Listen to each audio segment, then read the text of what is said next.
Bonjour ou bonsoir à tous, vous qui regardez les vidéos, que ce soit le jour ou la nuit, ici DVD Pro Catch, et oui, c'est encore le retour de la ROH en DVD que je vais en faire, et on sait bien que mon retour s'est déjà fait en matière de review, mais bon, là, comme je dis, je me concentre maintenant sur la ROH, et vu comment je viens de regarder, et ça valait le coup de faire cette review, j'ai décidé de choisir un au hasard, et du coup, je me suis dit, je vais m'attaquer sur un tel ou un tel, et c'est à l'occasion pour vous de vous le montrer, si vous avez vu la miniature de la vidéo et le titre. Roderick Strong, The Destiny Fulfilled, en 2 DVD. J'espère que j'ai pas dit une connerie, hein, parce que si jamais je dis 3 DVD alors qu'il y a 2 DVD à l'intérieur, ça va pas le faire du tout, du tout. Mais là, c'est bel et bien un 2 DVD. Et oui, c'est un DVD sur Roderick Strong. Je sais qu'il me manque un de Roderick Strong, mais j'ai pas su le prendre à temps parce que je voulais voir à quoi cela il valait, parce que j'aimais bien cette image. Parce que rien que comme ça, la position comme ça, on dirait un peu The Walls of Jericho, comme faisait et toujours le fait déjà Chris Jericho, et qui le fait toujours, toujours, toujours. Donc c'est vrai qu'il y a un côté in-ring assez similaire entre les deux hommes, un peu le même arsenal de prise, enfin un tout petit peu, je dis bien un tout petit peu, parce que sinon son arsenal à Roderick Strong est facilement reconnaissable. C'est quelqu'un qui s'acharne exclusivement sur le dos, mais aussi qui a des coups assez brutaux et forts, vu comment il aime bien donner des coups très forts, très forts, très forts. Et c'est pas pour rien qu'il se fait appeler Strong. Vraiment, ce n'est pas du tout pour rien. Et si je crois bien, il fait un single leg Boston Crab sur Tyler Black, Seth Rollins, bien sûr, pour ceux qui savent qui est Seth Rollins. Et ce qui m'a vraiment plu, c'est pendant ces jours-là, je sais bien que j'ai regardé World's End pendant la nouvelle année, mais en débutant l'année, je sais qu'on va avoir un NXT en direct à la télévision sur AB1 et AB Explore.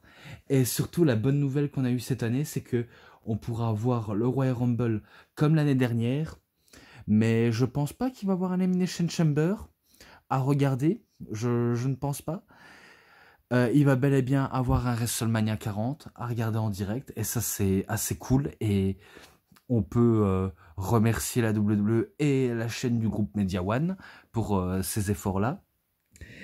Et le meilleur pour la fin, le Backlash en France, qui sera diffusé en français.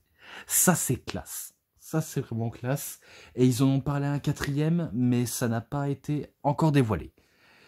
Et ce que j'ai entendu, ou je crois entendu ou lu pendant un article de Catch News ou autre, ils en ont parlé comme quoi ils pourraient possiblement mettre en ligne les vidéos des WrestleMania, comme le WrestleMania 25, WrestleMania 30 et 35.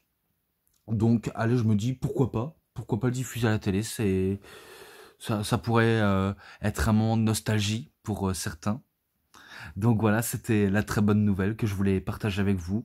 Même si je suis sûr que vous vous en fichez, mais bon, de toute façon, je le fais pour mon bien, de toute façon. Et pour moi, quoi. Du fait que je suis content. Donc voici les matchs.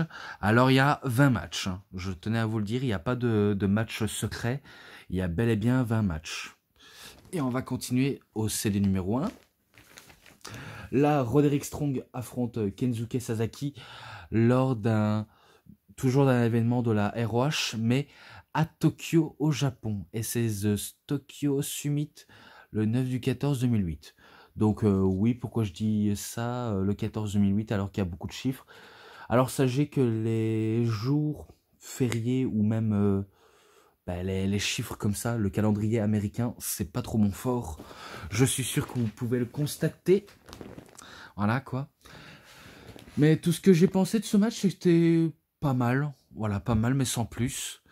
À part que, voilà, il y a l'arsenal de Roderick qui démarre avec des cassages de dos, même un fallaway slam, alors que Sasaki, lui, on sait, c'est du côté strong style. Donc, il libère ses tactiques de strong style comme il se doit, en allumant Roderick. Mais lorsque je pensais que ce serait une victoire de Roderick Strong, finalement, c'est victoire de Kensuke Sasaki qui le sèche avec, si je crois bien, c'est soit il le sèche avec une clothesline, ou peut-être une powerbomb. Non, je crois que c'est une clothesline. Donc il le sèche avec une clothesline, donc il remporte le match grâce à ça. Bien sûr, le match a été un tout petit peu long, mais pas très long d'habitude, bien sûr, car des matchs longs, il va en avoir. Des fois, ça peut être 10 minutes, 20 minutes, etc. Mais victoire de Sasaki, et c'est 3,50 pour commencer à classifier tout ça. Maintenant, ben, on est au numéro 2 du match, enfin, des matchs annoncés de Roderick Strong, et à chaque fois c'est lui qui nous raconte ses petites anecdotes entre les prises des matchs, donc il raconte tout. Donc là il affronte Nigel McGuinness pour le titre du monde de la ROH à Driven 2008, et je le possède, donc je crois que je ne devrais pas le noter, si ce n'est que je l'ai déjà dit, et qu'il faudrait que j'aille vérifier dans les vidéos de Ring of Honor, Driven, auquel il y a l'affiche entre Larry Sweeney, c'est tout, que à l'affiche. Oui, je crois que c'est ça. Je crois que c'est ça en tout cas. Mais en tout cas, c'était un match très excellent. Et ce qui est sûr, c'est que McGuinness, il est devenu arrogant champion, mais un champion très dominant et qui laisse pas la moindre répit à Roderick Strong. Mais Strong, ben, il lutte comme un bon diable, il lutte comme quelqu'un qui certes est peut-être au bout de sa vie, mais qui continue à frapper fort et à frapper plus dur, même s'il sait que il n'a pas la moindre chance. Et c'est vrai qu'on peut dire qu'on peut pas trop en donner trop de chance à Strong, même s'il peut tout tenter et donner la chance à quoi qu'il arrive. Mais sinon, il tente comme il peut, il fait tous les best-sellers du match. Et le selling aussi passait bien entre les deux hommes. Il n'y a pas trop de ref bump. Enfin, il n'y avait pas eu du tout de ref bump, à part que j'ai cru que l'arbitre allait se manger des coups à chaque moment, suite à la brutalité des deux hommes, surtout celle de Roderick Strong, vu comment il démarre avec des chops, et après ces fameuses classiques, allez, le brise-abdos, et qu'après il enchaîne avec un running kick. Je ne sais plus comment il appelle, je crois que c'est Godbusters, il appelle ça. Suivi d'un running kick, ou même de temps en temps, ça peut lui arriver de sortir un jumping knee, donc un genre de coup de genou à la volée, ou des dropkicks, bref, il sort tout son arsenal, alors que McGuinness, lui, c'est plutôt dans le côté stratégie et le côté technique, mais que ça peut lui arriver de sortir son jumping clothesline, je crois que c'est ça, l'une de ses prises finish, où il sèche son adversaire avec un jumping clothesline, et aussi un London Tower. Eh bien, il a tout tenté, Strong se relève, même d'un London Tower de l'extérieur, il s'en relève, mais après, les lariats de trop et le London Tower de trop, eh bien, cette fois-ci, il peut plus s'en relever. Donc, victoire de McGuinness sur ce London Tower. Et je le mettrai en description, vu comment il faut que j'aille dénicher, pour éviter que je fasse de conneries. Voilà. Et maintenant, il affronte Jay Briscoe lors de Styling and Profiled, le 3 du 13 2009. Ah, déjà. Donc là, c'était du 9 de 19 2008. Et là, le 3 du 13 2009, où il affronte un des frères Briscoe. Et d'ailleurs, pour Jay Briscoe, ben, je crois que bientôt, ça fera 1 an qu'il nous a quittés, Jay Briscoe. Vu comment je l'avais déjà dit, je l'avais déjà posté sa photo sur Instagram, et que C'est assez fou qu'on y repense que un catcheur de sa trempe peut-il mourir d'un accident. Faut dire les accidents, ça arrive que fréquemment, et c'est ça qu'on peut rien y faire. Vraiment, vraiment rien y faire. Et que je peux pas trop en dire plus, hein, si ce n'est que voilà, j'ai dû expliquer la situation. Pour ceux qui ne sont pas au courant, ça valait le coup. Et que le match était plutôt bien, vraiment bien. Il n'y a pas à dire, j'aurais préféré que c'était mauvais, mais là c'est totalement l'inverse, c'est vraiment pas du tout mauvais. Parce que là on commence avec du lourd, de toute façon avec Strong c'est toujours avec du lourd, et la plupart des catcheurs aussi. Mais des catcheurs bien établis et bien sérieux. Et c'est sûr, ils font pas l'exception, vraiment pas du tout l'exception. Il avait eu quelques belles offenses, Briscoe, vraiment des bonnes offenses, mais ça ne suffit pas pour atémiser Strong, car Strong il revient toujours en force, toujours de manière très brutale sur l'homme, en faisant que des backcrackers, des backbreakers, même de temps en temps, il pouvait même sortir un genre de powerbomb sur le dos, oui, parce qu'il le pouvait le faire.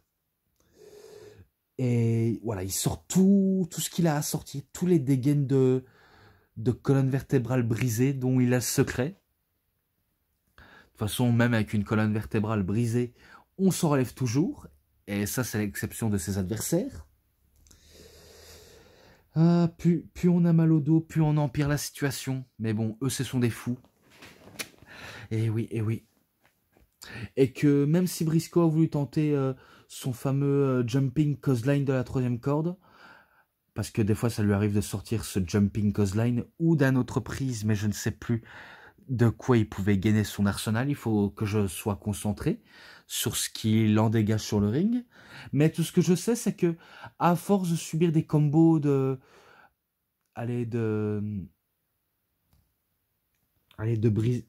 brise abdos et de running kick, et il subit le dernier pour la fin. C'est soit il subit un single leg Boston Crab ou un Tiger Driver. Ouais, on va dire quelque chose comme ça. Mais en tout cas, je suis sûr qu'il gagne par tombée en faisant le Tiger Driver pour la victoire. Ce match-là, 3,60.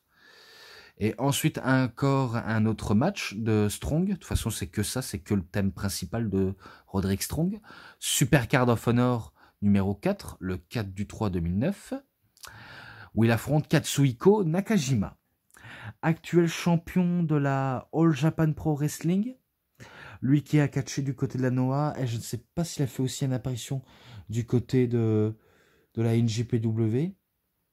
Et en plus, en parlant des NJPW, je sais que j'ai aussi regardé un peu Wrestle Kingdom 10, où j'avais vu les matchs qui s'est enchaînés, notamment les bons matchs entre Tanahashi et Zack Sabre Jr. De toute façon, Tanahashi, c'est l'actuel président de la NJPW, et que je sais qu'il va se faire défier par Matt Riddle, mais qu'il est champion TV de la NJPW, notre cher Tanahashi.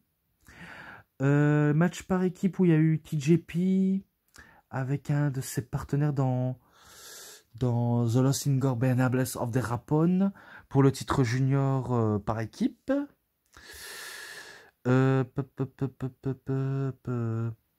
Match triple menace pour le titre Global Heavyweight Championship entre Jon Moxley et Will Ospreay avec le fils de David Finlay, où il y a eu une apparition de Ryan Nemeth, le frère de Dolph Ziggler, et Dolph Ziggler lui-même qui se fait appeler Nick Meneth.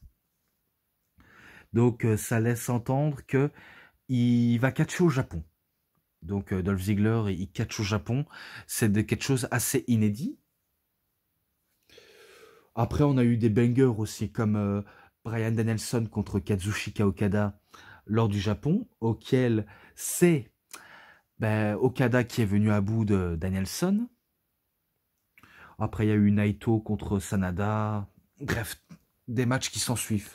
Qui s'en suivent. Et que là, c'est pas du tout ça qu'on parle, mais du match entre Strong et Nakajima. Il était bien, un peu court. Celui-là, il était vraiment court. Mais il n'était pas mauvais, vraiment pas mauvais, car Nakajima, lui que je le connais depuis peu, mais que je l'ai déjà vu catcher très rarement et très récemment, mais que là il sortait des petits, euh, des petits relais assez rapides, hein, vu comment il enchaîne rapidement avec des coups de poing et coups de pied, et un peu comme tout catcheur japonais qui se respecte, c'est du fighting spirit à l'état pur. Mais il est chaud, mais c'était pas encore le Nakajima qu'on connaît aujourd'hui. Et pourtant, malheureusement pour Nakajima, c'est lui qui perd face à Strong, qui le bat soit avec un Tiger Driver ou un running kick. Possiblement, c'est possible, mais peu importe l'issue de ce match, c'est victoire de Strong. Voilà. 3,50 ce match-là, je le mets ça. Et là maintenant, Strong affronte Alex Kozlov. Non, ce n'est pas Vladimir Kozlov. Et c'est à Take No Prisoners 2009. Donc le 4 du 4 2009. Donc voilà. Et que le match était, on va dire, il n'était pas, on va dire, horrible, mais il n'était pas mauvais non plus. C'est juste que le match a été un peu court, même si Kozlov a sorti ce qu'il valait dans le match, mais que Strong, c'est sûr, lui, il enchaîne des fameuses prises assez haute volée et assez haute portée, et que Kozlov n'a pas du tout démérité tout ça, il a vraiment pas du tout démérité, mais il s'est quand même pas mal débrouillé. Mais à la fin, bah, c'est Strong qui en vient à bout avec un single leg Boston Crab, et qu'il arrive à faire abandonner Alex Kozlov. Et que ce match-là, c'est un 3,40. Et je passe encore à la suite. Donc, Roderick Strong contre Jerry Lynn. Dans un Air Rush World Title Match à Cut Above, le 4 du 24 2009. Donc, vu comment Jerry Lynn est le champion, eh ben, il met son titre en jeu contre Roderick Strong. Donc, il affronte deux fois quelqu'un pour un match de championnat.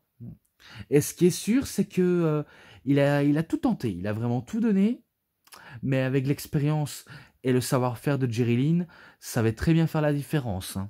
Très bien faire la différence. Hein. Car il ne le lâche pas d'Iota, il le maîtrise comme il se doit. Mais Strong ne perd pas le nord.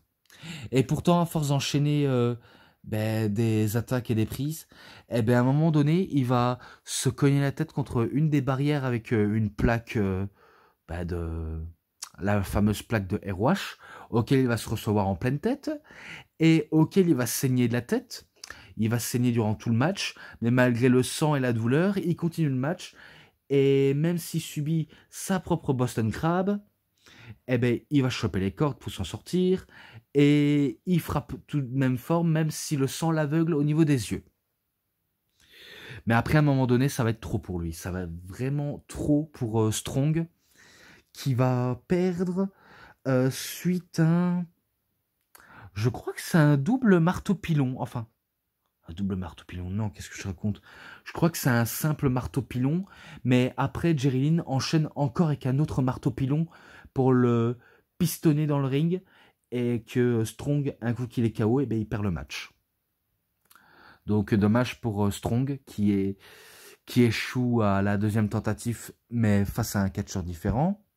Même si c'est pas trop tard, mais c'est dommage quand même pour lui.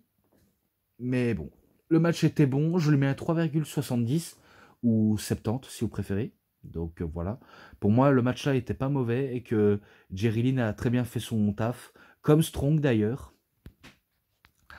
Et là maintenant, il affronte un de ses partenaires dans The Generation Next, The ROH on HDN Net.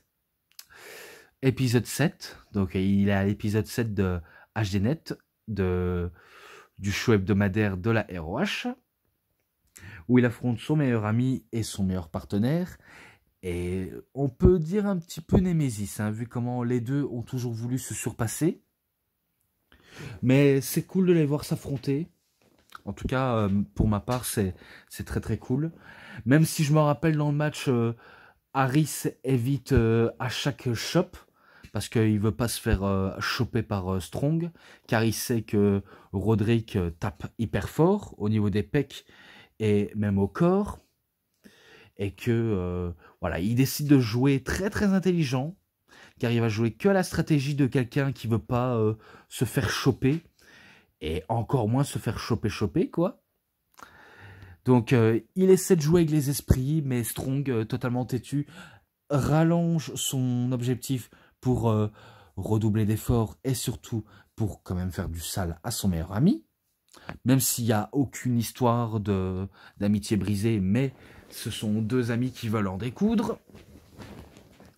Donc ils se font choper, même si Strong essaye, mais qu'il loupe à chaque fois la cible. Mais quand c'est Harry, c'est sûr, il touche la cible comme il se doit. Hein. Il lance sa fameuse dégaine de pendule elbow, de coup de chavelot, de soumission inversée, où il fait un genre de crossface modifié. Alors que Strong, lui, il fait son fameux brisade dos et running kick pour tenter son Tiger Driver, mais ça ne va pas passer. Il essaye à chaque fois le Boston Crab, mais Harris va chaque fois chercher les cordes. La deuxième fois, il a un peu laissé faire, chercher les cordes misérablement. Et du coup, ça permet à Harris de revenir dans le match et de revenir prendre l'avantage et attendre que Strong fait une erreur pour que ce dernier enchaîne avec ses fameuses prises habituelles jusqu'à ce qu'il enchaîne avec un fameux Brainbuster auquel il bat Roderick Strong. Donc victoire de Austin Harris, je lui mets un 3,80 parce qu'il était bien, il était vraiment pas mal. Et là maintenant, toujours dans ROH on HDNet, épisode 14, où il affronte Kenta. Donc il affronte Kenta et c'est pas mauvais non plus, vraiment pas du tout mauvais. En tout cas, c'est sûr, on s'attend vraiment beaucoup à de bonnes choses. Hein. Et quelle bonne chose, hein. Car on sait que les deux sont hyper stiffs. Les Japonais sont hyper stiffs, donc Kenta il fait pas exception. Et Strong, lui il est pas japonais mais il est américain et pourtant il frappe comme pas possible. Il enchaîne des prises à la perfection. Et souvent, des fois, ça lui arrive d'enchaîner très vite à la volée. Donc il veut que ça va très très vite, très vite. Parce que voilà, il a pas tant de répit en fait. Il a vraiment pas le temps. Mais voilà, est-ce qu'il faut le reprocher? Non, pas du tout. Donc on aura vraiment tout vu dans le match.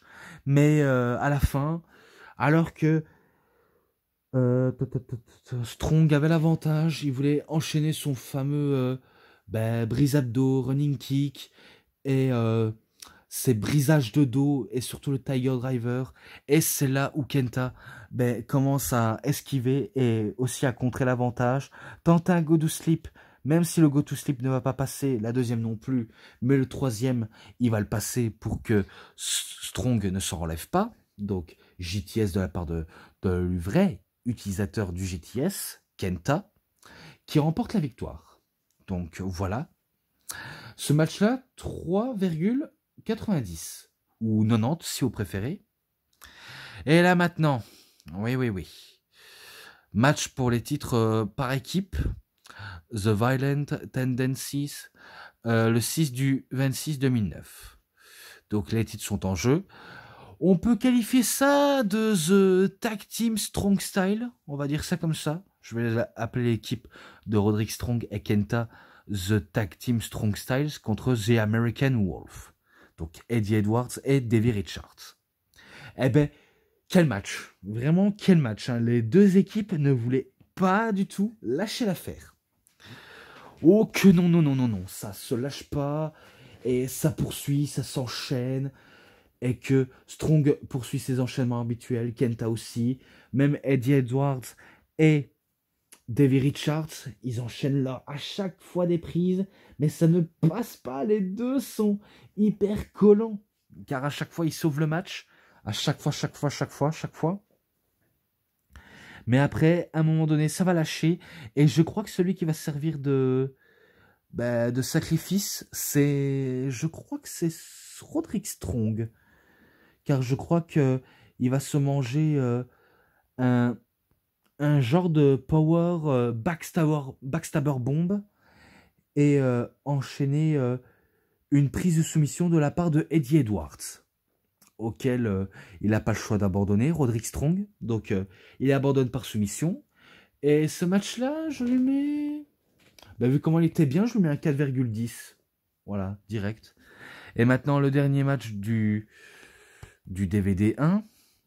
Strong affronte une deuxième fois Nigel McGuinness à The Final Countdown Tour, Boston, le 9 du 25 2009. Et bien là, même si le match n'a pas été bien que le premier, mais il est quand même très jouissif à regarder. Très très jouissif même. Car je ne sais pas quelle est votre préférence, mais le match là, il n'était pas horrible à ce qu'on le dit. Enfin, j'ai pas entendu dire des personnes en disant que c'est horrible, mais je peux dire, ceux qui ne sont pas réellement fans de catch, il n'y a que je peux leur balancer ce genre de pic.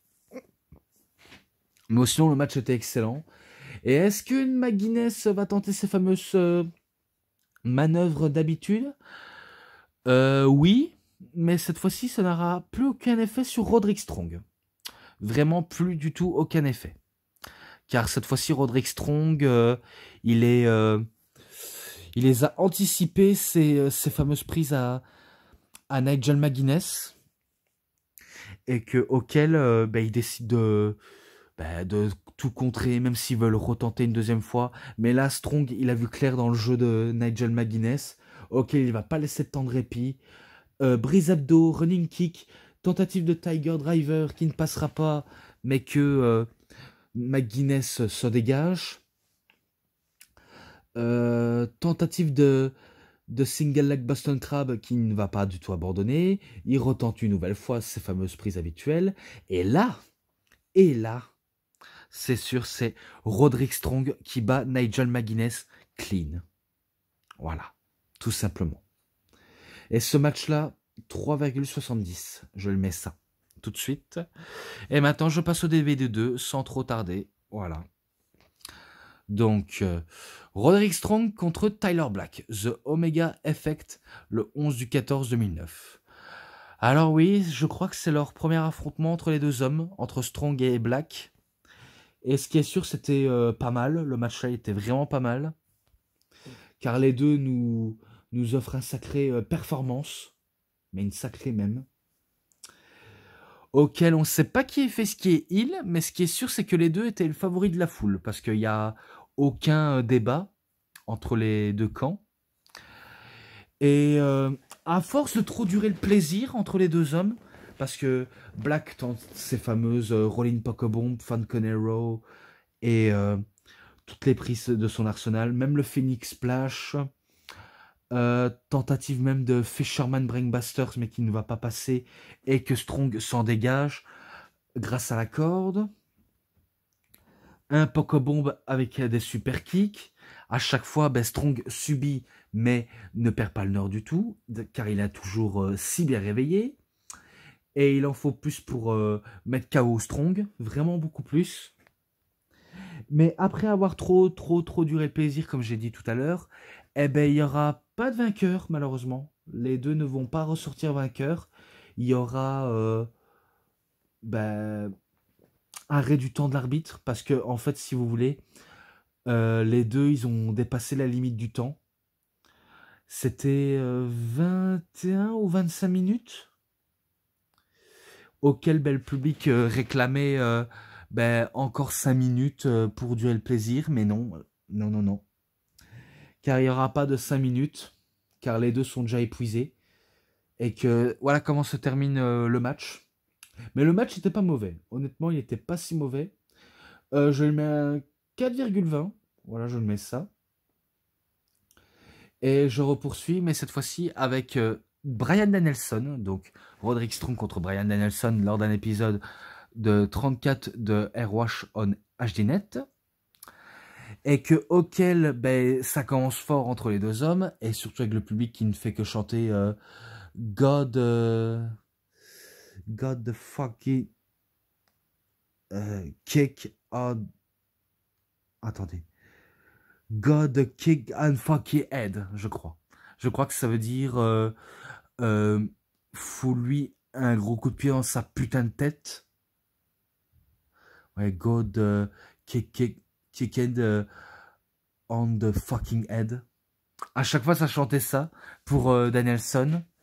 Il l'aura fait dans le match un peu tard, mais sinon, Strong n'est pas si KO à ce point-là. Mais sinon, il en a subi des coups violents de Danielson. Et Danielson en a subi des coups violents de la part de Strong. Car les deux peuvent être stiff, très très stiff. Moi qui pensais que ce serait victoire de Danielson face à un Crabble Filiation ou d'autres prises dont il a le secret, comme le Chicken Wing et d'autres prises comme ça. Eh ben, Strong ne se laisse pas du tout faire, vraiment pas du tout faire, car il se laisse pas dominer, il continue à se battre, car il en faut plus pour mettre KO Strong, et qu'à un moment donné, c'est Roderick Strong qui va réussir à surprendre Danielson avec son fameux Godbusters, Running Kick, donc un Godbuster c'est un brisade dos, et enchaîner soit qu'un Boston Crab ou bien sûr un Tiger Driver auquel il va enchaîner 2 fois pour parvenir à ses fins. Donc il bat Bryan Danielson et voilà, tout simplement, je lui mets un 4,40 vu comment il était pas mal, vraiment pas mal. C'est excellent. Et maintenant, il affronte Kenny Omega lors de Reserve Cruises le 12/5/2009. Le match aussi était bon, même si c'est pas au niveau des 4 en termes de chiffres, mais il était pas mal. Et concernant ce match-là, Omega a tout sorti de son arsenal, les prises qu'il n'avait pas encore au début, enfin, qu'il aura plus tard, mais il avait son petit truc à lui. Alors que Strong, c'est sûr, il a toujours son truc à lui et une longueur d'avance sur certaines personnes par rapport à des enchaînements rapides. Parce que, certes, c'est peut-être pas le premier, mais il a quand même une sacrée longueur d'avance à enchaîner très rapide, car il veut que ce soit rapide, stiff et efficace. Alors que Omega, lui, c'est plutôt le côté comique, mais quand il s'agit d'être sérieux, il est sérieux. Très sérieux même. Pourtant, il va pas réussir à chuter Strong, car Roderick Strong l'allume avec un running kick avant de le faire un Godbusters et un running kick, et en le faisant un Tiger Driver, et pour enchaîner le single leg Boston Crab. Donc il bat Omega, et je lui mets 3,60, voilà. Et là maintenant, il affronte Davey Richards lors de Airwash on HDNet, épisode 40, auquel c'était pas mal, vraiment pas mal. Mais que, les deux sont hyper stiff, parce que c'est vrai que Davey Richards est stiff, mais Strong encore plus, parce que vu comment on est dans les degrés de précision assez élevés, quoi. Ça n'a peut-être rien à voir, mais au moins je préfère le détailler, au cas où vous me direz le contraire. Mais que l'issue, c'est Strong qui va quand même en venir à bout de Davey Richards avec un Tiger Driver qui sort de nulle part, alors que Richards était totalement sonné suite à les coups violents de son adversaire. Mais que je lui mets 3,70 également. Voilà, donc c'est un peu rapide, et voilà, je crois que je devais faire ça.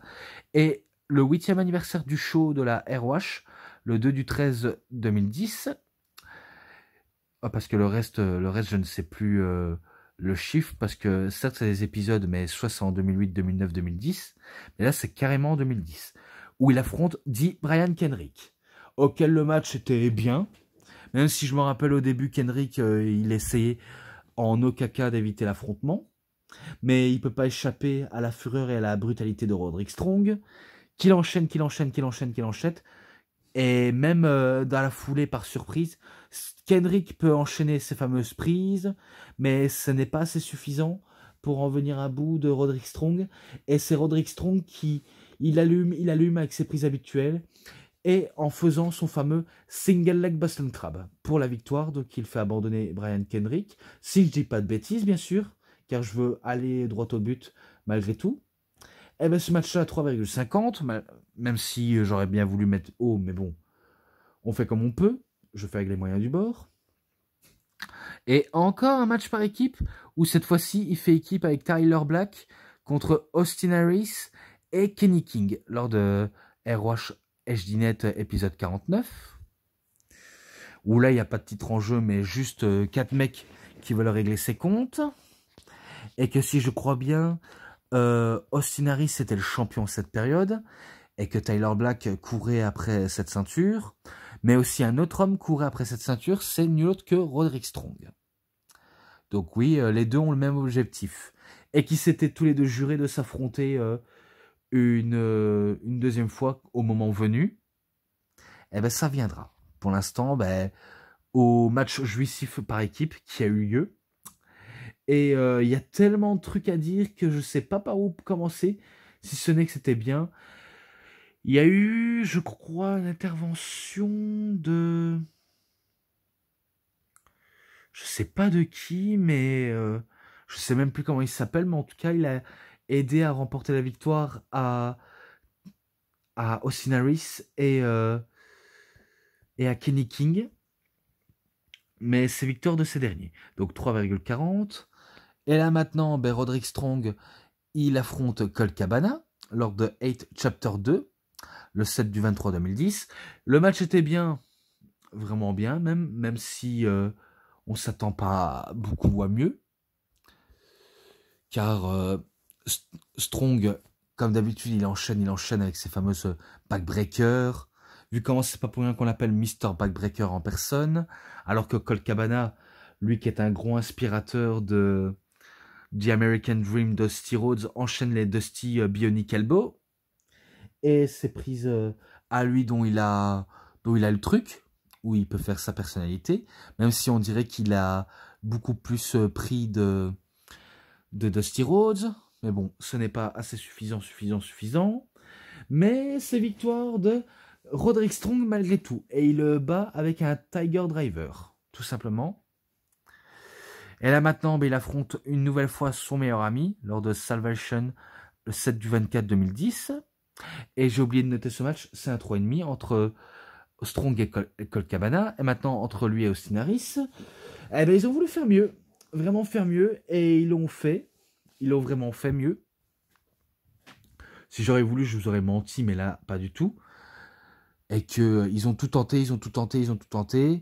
Même à chaque fois, Harris tente de lutter comme un beau diable, mais à la fin, ben, il va se faire atémiser par Strong, qui va le atémiser, le back-craquer le dos. Et à chaque fois, il est sonné, mais il s'en sort. Mais après, la prise de trop, et là, c'est là où Strong a l'avantage, et il permet de battre Austin Harris avec... je crois qu'il le bat avec un kick, avec un running kick après faire le Godbusters, et il enchaîne avec un kick. Ouais, parce qu'à chaque fois, il change de la donne, soit un single leg Boston Crab ou un Tiger Driver. Et ben là, c'est un running kick qui le bat. Un kick qui arrive en pleine vitesse et vous voyez pas passer et bam, vous mangez en pleine face. Ben, de toute façon, c'est victoire de Strong, voilà. 3,90. Et maintenant, ben, j'enchaîne avec l'autre match. Oui. Où il affronte Christopher Daniels lors de l'épisode 67 de ROH HDNet. Et que le match était bon, vraiment bon. Donc vous connaissez Christopher Daniels, lui qui adore utiliser l'agilité, vu comment c'est quelqu'un qui est un ange et qu'il adore prendre de la hauteur et de faire battre ses ailes en volant. Car c'est sûr, c'est vraiment un ange qui tombe du ciel, hein, car il s'envole, et il tombe aussi vite que prévu, sans qu'on le voit arriver venir. C'est quelque chose, hein, vraiment quelque chose. Mais que il a voulu tenter à chaque fois de faire retomber Strong, même si Strong relève et passe à l'attaque. Il retente son best moonsault ever qui ne va pas passer. Et ça permet à Strong de tenter son Tiger Driver, mais il va le contrer, Daniels. Jusqu'à ce qu'il se mange un Goodbusters et un running kick. Un running kick pour la victoire. Donc c'est victoire encore de Roderick Strong. Car si je crois bien, il a réussi Et grâce à la victoire de son manager, mais je ne sais plus comment il s'appelle, mais en tout cas il avait un bouquin, donc ça vous laisse entendre et dire. Donc victoire de Roderick Strong, et là ce match est un 4. Et là enfin on est au dernier, on est vraiment au dernier. Et là c'est pour le titre de la ROH, voilà, mondial. Et le match est sans disqualification. Et il y a aussi Terry Funk en tant qu'arbitre spécial, mais extérieur du ring, et qui renforce la globalité du match. Et c'est à Glory Be Honor 9. Et c'est le 9 du 11 2010. Ah tiens, ça me laisse un coin ce truc-là. Bref, n'essayez pas de comprendre, mais bon. Ça me laisse entendre le truc de comment je vois la chose. Et que le match était très très excellent. En tout cas, avec une note assez positive. Pour moi, de clôturer. Mais si je crois bien, tout comme Bryan Danielson, vu comment il avait perdu le match face à Strong, dans quelques jours ou peut-être quelques mois, eh ben, il arrête de catcher pour la ROH parce qu'il sait bien qu'il a eu un contrat par la WWE.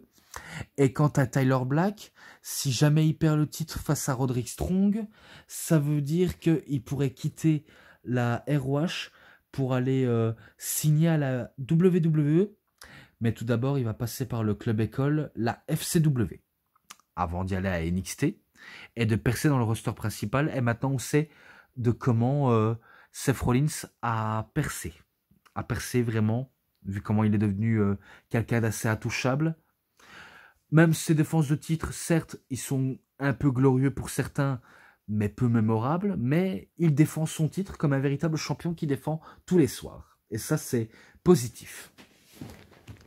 Et ben dans ce match-là, Roderick Strong, il sait bien que c'est maintenant ou jamais, et si jamais il échoue, ben il échouera et qu'il ne pourra plus jamais retoucher l'or. Alors que Black, si jamais il perd, il sait bien que c'est la fin et qu'il doit aller catcher à la WWE. Mais si jamais il gagne le match, c'est sûr, on va encore supporter Tyler Black. Je dis bien supporter dans le bon sens, hein. Vraiment dans le bon sens. Hein. Mais ce qui est sûr, c'est que dans le match, il s'est montré beaucoup arrogant. Hein. Tyler Black, il s'est beaucoup montré arrogant. Il va passer son temps à pavaner, à se moquer de Strong, un peu de le piétiner, l'air de dire hein, qu'est-ce que tu vas faire, qu'est-ce que tu vas faire. Et même dans le match, il a fait un soit un hommage moqueuse à John Cena en faisant le You Can See Me et en faisant le STF, vu comment le public de la ROH ne supporte pas de voir ce que fait Tyler Black en faisant un peu à la manière de John Cena, vu comment ils sont pas très familiers avec John Cena, les circuits indépendants. En même temps, est-ce qu'il faut les comprendre? Je les comprends un petit peu. Et du coup, ben, Rollins, Tyler Black, il joue avec ça en fait. Il joue avec les nerfs du public parce que vu comment il sait qu'il va rejoindre la WWE, eh ben, il se contente d'utiliser des prises tout simplement pour se moquer de Cena, mais aussi de la foule de la ROH. Voilà. Mais après, Strong ne se laisse pas abattre pour autant, vu comment il va remonter la pente. Et là, il va avoir un ref bump. C'est au moment où ben, Black se mange un Goodbusters. Et ben, il était près de l'arbitre. Et ben, dans son élan, Strong, et ben, il va utiliser son running kick, mais qui met KO l'arbitre. Ça permet à Terry Funk, le regretté Terry Funk, de remonter sur le ring et de prendre la place de l'arbitre. Voilà, lui qui était arbitre extérieur, il prend le rôle de arbitre officiel du ring.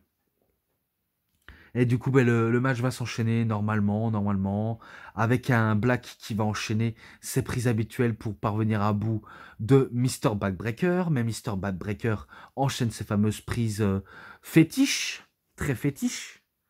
Et en tentant son fameux single leg Boston Crab, de Tiger Driver, de tous les prises qu'il peut aborder, même si Black il résiste, jusqu'à ce que maintenant il en a assez trop et qu'il va se manger des coups assez rapides et violents.